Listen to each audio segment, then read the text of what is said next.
சிவாய நம. திருச்சிற்றம்பலம். தென்னாடுடைய சிவனே போற்றி, எந்நாட்டவர்க்கும் இறைவா போற்றி.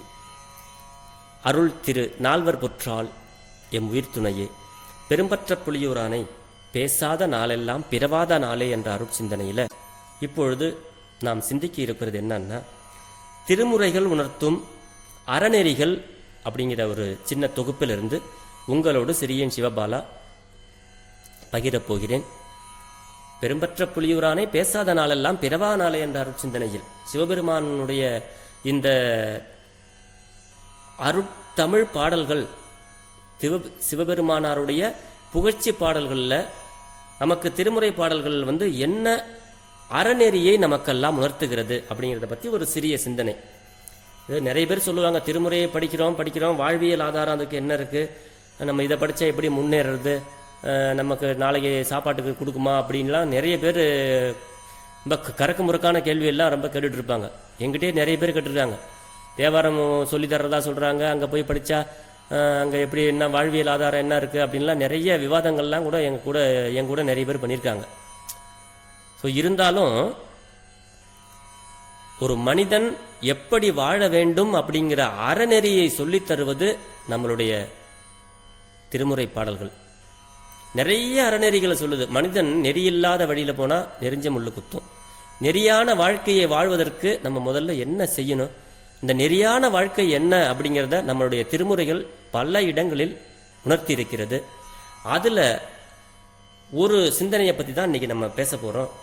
அது என்ன அப்படின்னா, மற்றவர்களை குறை கூறும் கொடிய பழக்கம் கூடாது அப்படிங்கிறத பற்றி தான் நம்ம இப்போ சிந்திக்க போகிறோம்.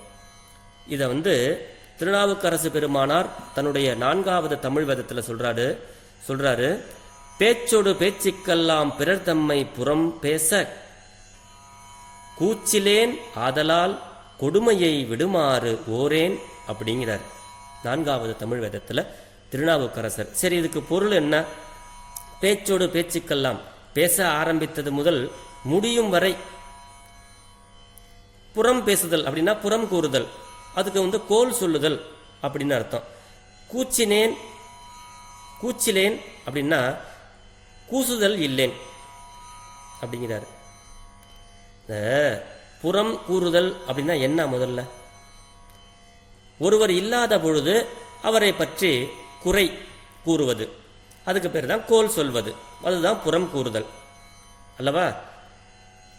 அப்படி நம்ம சிந்திச்சோம்னா, யார் குறையில்லாதவர்?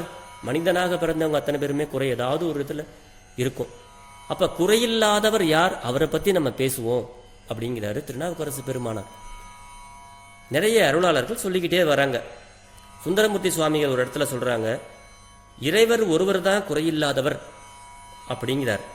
அதை தன்னுடைய 7வது தமிழ் வேதத்தில் சொல்கிறார் சுந்தரமூர்த்தி சுவாமிகள்.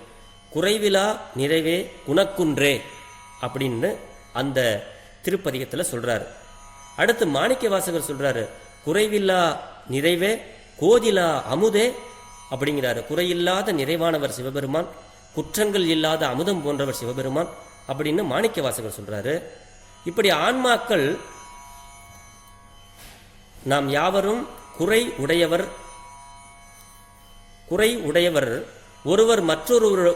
ஒருவர் மற்றொருவருடைய குற்றத்தை பற்றி பேசுவதற்கு தகுதி இல்லை. ஆன்மாக்களாக எப்போ இங்கே தோன்றமோ, இப்போ மனிதனாக பிறக்கும் பொழுது குற்றங்களோடு தான் பிறக்கிறோம்.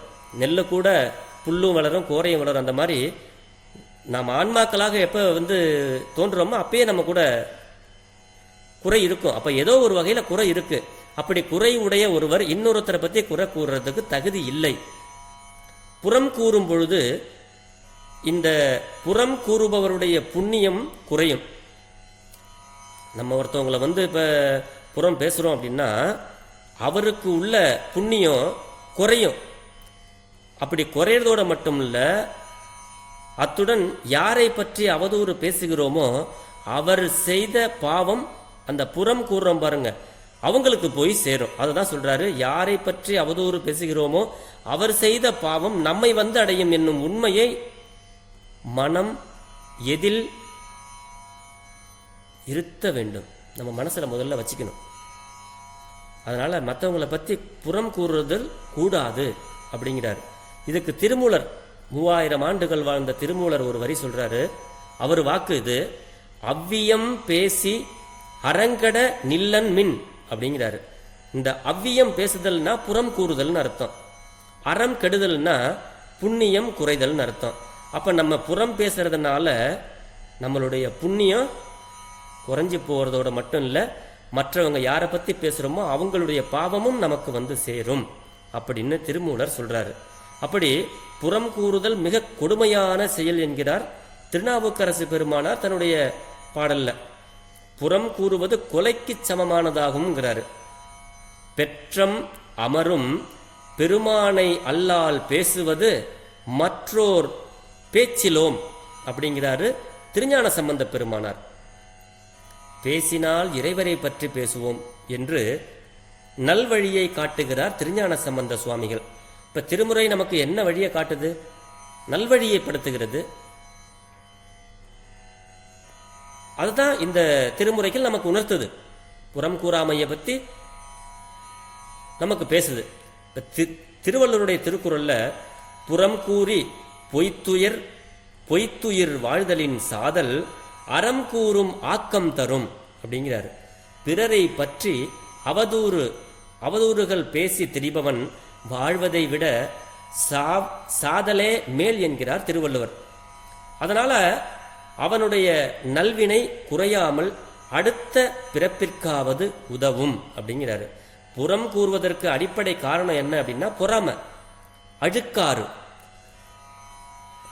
தான் பிறருடைய செல்வம், புகழ், பதவி ஆகியவற்றை கண்டு மனம் பொறுக்காத ஒருவன் புறம் கூறுதலே மேற்கொள்வான். அதையும் திருவள்ளுவர் சொல்றாரு. அழுக்காறு என ஒரு பாவி திருச்செற்று தீ உழி உய்த்து விடும் அப்படிங்கிறாரு. அழுக்காறு அப்படின்னா பொறாமை, திரு அப்படின்னா செல்வம், செற்று அப்படின்னா அழித்து, தீயுழி அப்படின்னா நரகம், தீ உழி தீக்குழி அப்படிம்பாங்க. அப்படி நரகம், உய்தல்னா செல்லுதல்னு அர்த்தம். இது பொறாமை உடைய ஒருவனுடைய செல்வம் அழிந்துவிடும் என்றும் மறுமையிலும் அவன் நரகத்திற்கே செல்வான் என்பதும் திருவள்ளுவருடைய திருவாக்கு.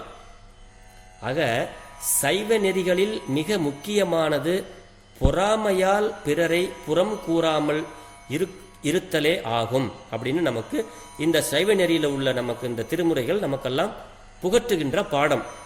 மற்றவர்களை பற்றி புறம் கூறாமல் நாம் புண்ணியத்தோடு வாழ்வோம் என்று சொல்லி இந்த திருமுறை காட்டும் நல்ல நெறி என்ன அப்படிங்கிறத பத்தி நம்ம இப்ப இதுவரைக்கும் சிந்திச்சோம். ஆக திருமுறைகள் உணர்த்தும் அறநெறிகள் நமக்கு புறம் கூறாமை அப்படிங்கிற அறநெறியை நமக்கு இந்த திருமுறைகள் சொல்லுது. இந்த சிந்தனை இன்னொரு நாளைக்கு நம்ம இன்னொரு சிந்தனையில நம்ம பேசலாம். பெரும்பற்ற புலியூரானை பேசாத நாளெல்லாம் பிறவா நாளே என்ற சிந்தனையில் நாம் இப்பொழுது சிந்தித்துக் கொண்டிருக்கிறோம்.